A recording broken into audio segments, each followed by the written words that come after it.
Bonjour à tous. Bon, on démarre avec la technique, hein, c'est un peu. Donc, je suis le docteur Bénédicte Campoche, donc je suis psychiatre à la Fondation Saint-Jean-de-Dieu, responsable du CRT, c'est-à-dire du Centre de réhabilitation thérapeutique, qui est une structure de réhabilitation psychosociale sur le pôle de Dinan et qui, en gros, recouvre un hôpital de jour de RPS et une structure d'appartement thérapeutique qui est accolée dans le même bâtiment. Je vais vous présenter un petit peu ça. Je vais peut-être faire un tour quand même de mon équipe.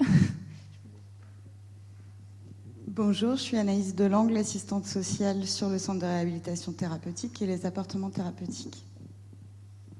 Bonjour, je suis Sandrine, infirmière au CRT, Centre de réhabilitation thérapeutique, et j'ai eu la chance d'avoir un diplôme en remédiation cognitive. Voilà. Bonjour, donc moi je suis Caroline Tonnerre, je suis psychologue spécialisée en neuropsychologie et j'interviens à 60% sur le centre de réhabilitation thérapeutique. Et puis moi j'ai mon micro, bonjour à tout le monde, je suis Sabrina Davy, la cadre de santé du centre de réhabilitation thérapeutique et des appartements thérapeutiques. Donc, je crois qu'il y a beaucoup de choses qui ont déjà été dites sur la RPS, j'arrive un peu en fin. Donc, ma présentation va certainement être un peu écourtée parce qu'il y a des choses qui ont déjà été abordées. L'intérêt, c'est de présenter surtout ce qu'on fait nous à Dinan. Donc, je vous passerai, je pense, l'introduction sur la RPS parce que ça a été fait. Donc, voilà, donc on est une structure de RPS qui s'intègre au plan de santé mentale et qui a pour vocation de promouvoir la RPS au sein du pôle de Dinan, de la même manière qu'ailleurs. Donc les outils, j'en reparlerai un petit peu plus en ce qui nous concerne. Donc le CRT, ou Centre de réhabilitation thérapeutique, en fait, est la structure principale de réhabilitation psychosociale sur le pôle de Dinan, et c'est appuyé en fait sur une transformation de l'ancien hôpital de jour.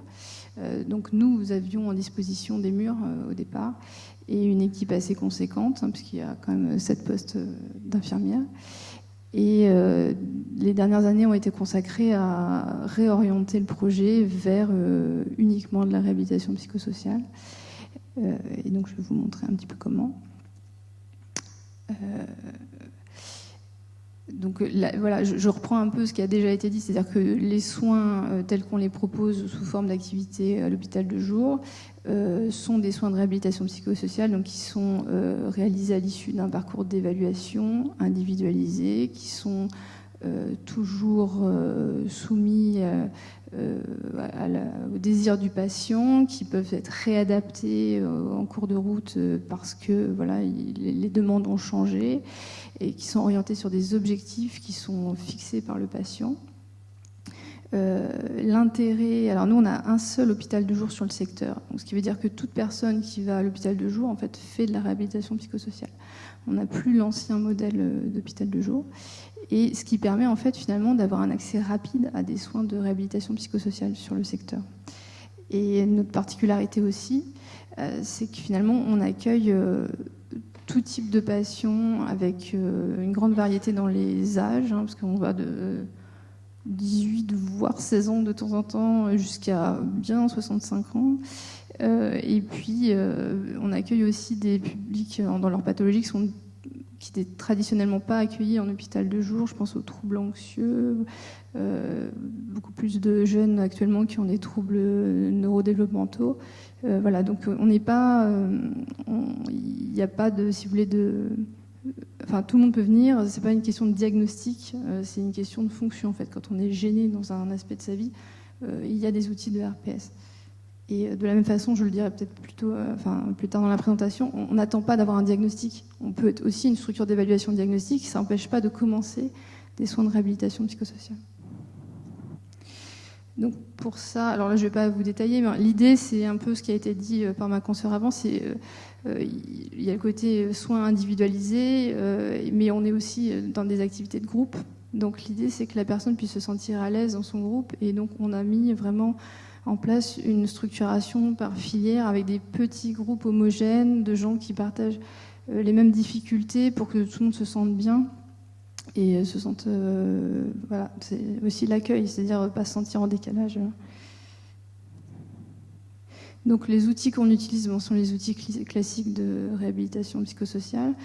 On a la chance d'avoir eu beaucoup de formations sur le pôle, en réhabilitation psychosociale en général, et aussi dans des outils plus spécifiques. Donc, je pense à Sandrine qui a un DU de remédiation cognitive, on a Caroline qui est neuropsychologue. Donc, on a une offre assez développée de remédiation cognitive, donc ce qui est une chance. Donc on a des outils spécifiques pour différentes pathologies, à la fois sur ce qu'on appelle les cognitions froides, c'est-à-dire la mémoire, l'attention, et aussi on a pas mal mis l'accent sur le travail des cognitions chaudes, c'est-à-dire entrer en contact avec l'autre, comprendre ce qu'il attend de moi, repérer les émotions. Et les outils sont différents en fonction des pathologies, et on a une offre qui est assez développée. La psychoéducation aussi, on en a parlé. Donc on a par exemple des programmes de formation pour les patients schizophrènes, on a des programmes de formation aussi pour les patients bipolaires, avec un recrutement qui se fait aussi bien en intra que des psychiatres libéraux. Enfin, on essaie de communiquer autour de ça parce que il y a des gros besoins en fait. Donc l'entraînement aux habiletés sociales qui rejoint un peu ce que je disais sur les cognitions sociales. Tout ce qui est programme d'autonomie avec des programmes d'éducation thérapeutique sur comment vivre dans mon logement. Je pense au programme d'information citoyenne que tu fais, Anaïs, qui permet de connaître ses droits, de toute une formation autour de la MDPH, des droits au logement, voilà, tout ce qui est vers l'extérieur, effectivement. L'accompagnement vers l'emploi, on a aussi des partenariats avec l'extérieur, notamment on a un partenariat avec l'ESAT de Corseul, avec même une activité à la demi-journée au sein de cet ESAT qui permet aux patients de tester effectivement leur ressenti, voir un petit peu s'ils se projettent sur ce type d'emploi. On a aussi des partenariats avec l'école de musique de Dinan pour justement promouvoir l'ouverture et avec une intervention de professeurs à l'intérieur de l'hôpital de jour, mais aussi des cours des patients à l'école de musique. On a aussi, qui n'est pas là, mais on a aussi une art thérapeute qui permet de promouvoir énormément ce genre de projet. Et donc, comme classiquement, on a aussi tout ça revient à faire émerger la motivation. Ça fait partie aussi des objectifs de réhab. Donc je ne vais pas tout vous détailler parce que je pense qu'on n'a pas beaucoup de temps, mais enfin voilà, on a un certain nombre d'outils de remédiation cognitive.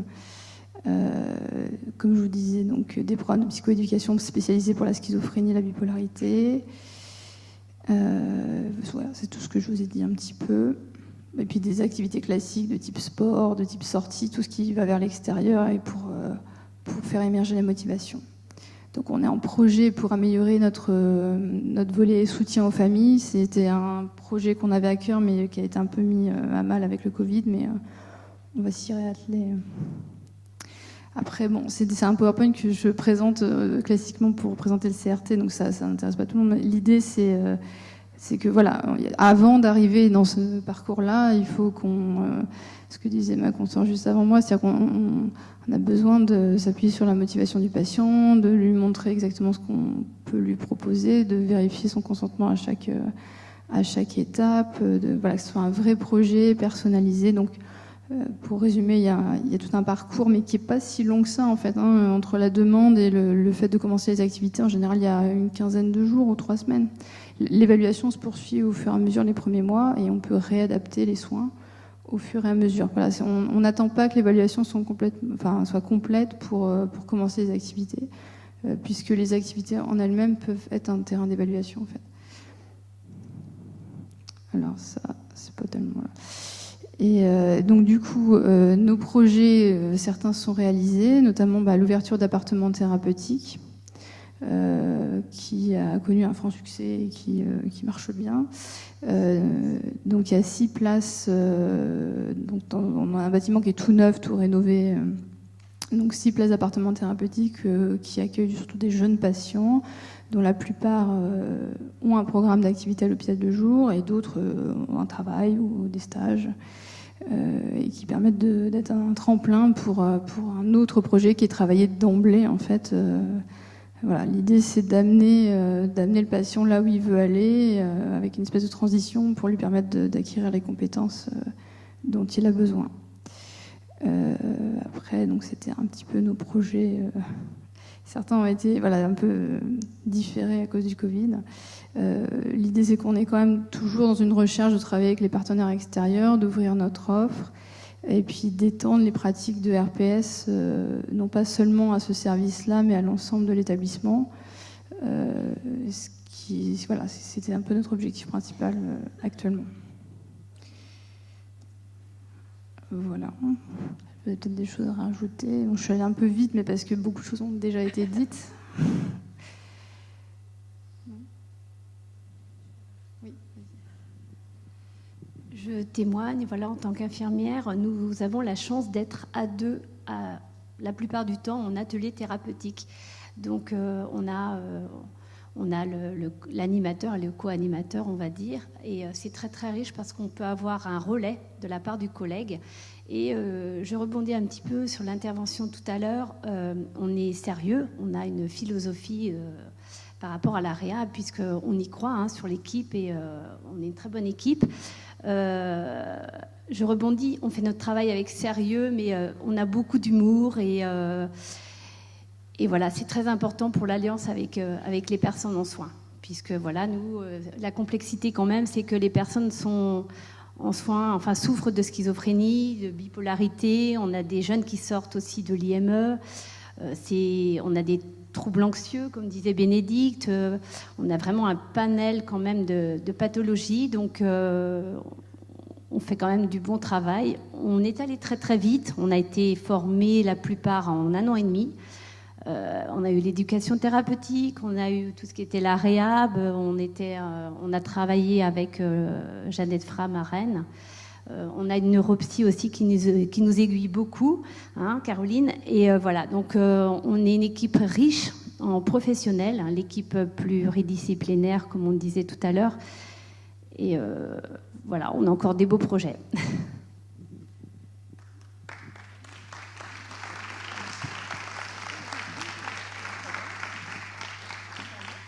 Merci à vous pour la présentation de ce CRT, un dispositif innovant sur Dinan-Saint-Brieuc.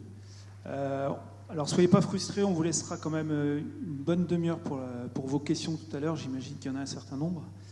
Pour l'instant, on va vous proposer une petite pause de 10 minutes, assez rapide du coup, pour prendre un petit café si vous le souhaitez. Merci, à tout de suite.